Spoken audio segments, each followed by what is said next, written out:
அழகான எம் பாரத நாடு, மகத்தான மனிதர்கள் வாழும் கூடு, செழிப்பான என் தாய் திருநாடு, சிறப்பான வளங்கள் கொண்ட நாடு, கர்வமும் பெருமையும் கொண்டு உரிமையுடன் சொல்வேன் இந்தியன் என்று.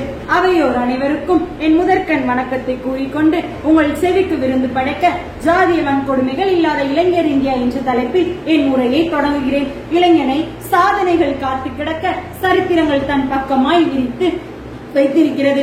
ஜாதிக்கு அடிமையாகாமல் சுயமாய் மூளையை சிந்தித்து நாட்டையும் குடும்பத்தையும் முன்னேற்ற உறுதிக்கொள். ஜாதி பற்றிய தமிழ் புலவர்களின் கருத்து: ஆண் என்று பெண் என்று மனிதரில் ஜாதி இரண்டு என்றார் ஔவையார்.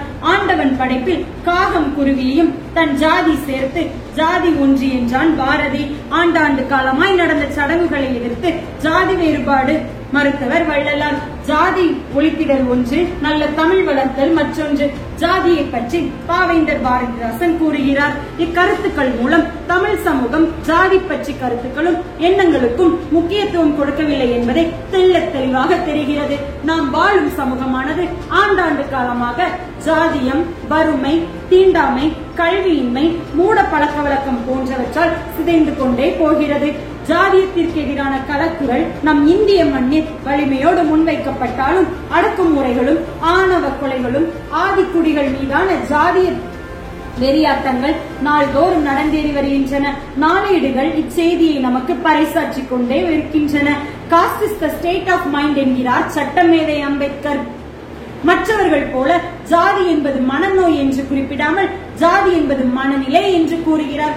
ஜாதிய மனநிலையை உள்வாங்கிக் கொண்டே மனிதன் சக மனிதன் மீதுள்ள கரிசனத்தை நிராகரிக்கிறான். இந்த மனநிலை காரணமாகவே ஜாதிய வன்கொடுமைகள் அரங்கேற்றமாகின்றன. வன்கொடுமைகள் ஜாதியின் பெயரால் நடக்கின்ற இந்த வன்முறைகள் இந்த நாட்டை வென்றுவிடுமே என்ற பயமும் அச்சுறுத்தலும் ஒவ்வொரு மனிதனிடம் காணப்படுகிறது. ஜாதி வன்கொடுமைகள் வீதிக்கு வீதி வந்து உயிரை காவு கொடுக்கும் இந்த சமூகத்தை வலுவற்ற சமூகமாக மாற்றிவிடுகிறது. கடந்த ஆண்டு நாங்குநேரியில் நடந்த சம்பவம் பள்ளி மாணவர்களிடையே பெரும் அச்சத்தை ஏற்படுத்தியது. இந்த ஜாதிய வன்முறைகள் பற்றி நிலவும் மௌனங்களும் தமிழ் சமூகத்தில் ஜாதி பற்றிய வேறுபாடுகள், வன்முறை தடுப்பு சட்டம் இருந்தும் கூட வன்முறைகள் தொடர்கின்றன. ஜாதியின் காரணமாக பிளவுபடுத்தப்படுவதும் ஒடுக்குவதும் அவமதிப்பதும் நாட்டின் முன்னேற்றத்தை சீர்குலைக்கும் ஒரு செயலாகும். வன்கொடுமை தடுப்பு சட்டம். வன்கொடுமை தடுப்பு சட்டம் என்பது இந்தியாவில் பட்டியலின மக்களுக்கு எதிரான கொடுமைகளை தடுப்பதற்காகவும் அச்சமூகத்துக்கு எதிரான வன்முறைகள் துன்புறுத்தல் செய்பவர்களை இந்த சட்டத்தின் கீழ் தண்டனை பெறுவதற்கு கொண்டு வரப்பட்ட சட்டமாகும். இச்சட்டம் 1989ஆம் ஆண்டு இயற்றப்பட்டது. எனினும் முட்டுக்கட்டைகள் எல்லாம் நீங்கி 1995ஆம் ஆண்டு நடைமுறைக்கு வந்தது.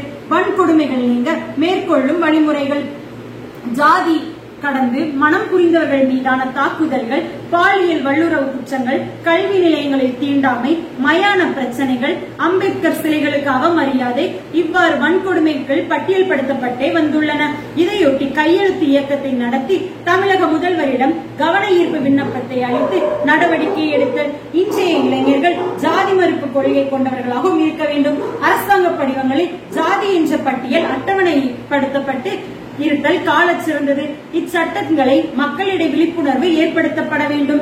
என்னிடம் 100 இளைஞர்களை தாருங்கள், நான் இந்தியாவை மாற்றி காட்டுகிறேன் என்கிறார் சுவாமி விவேகானந்தர். அத்தகைய அசைக்க முடியாத நம்பிக்கை இளைஞர்கள் மேல் வைத்தார்.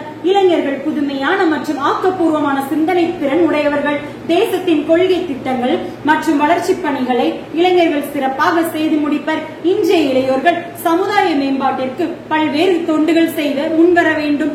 ஜாதிய மறுப்பு திருமணம் செய்ய வேண்டும். இந்தியாவை வல்லரசு நாடாக உருவாக்கும் முக்கிய பொறுப்பு இளையோரிடமே உள்ளது என்ற உள்ளுணர்வு ஒவ்வொருவரிடமும் இருக்க வேண்டும்.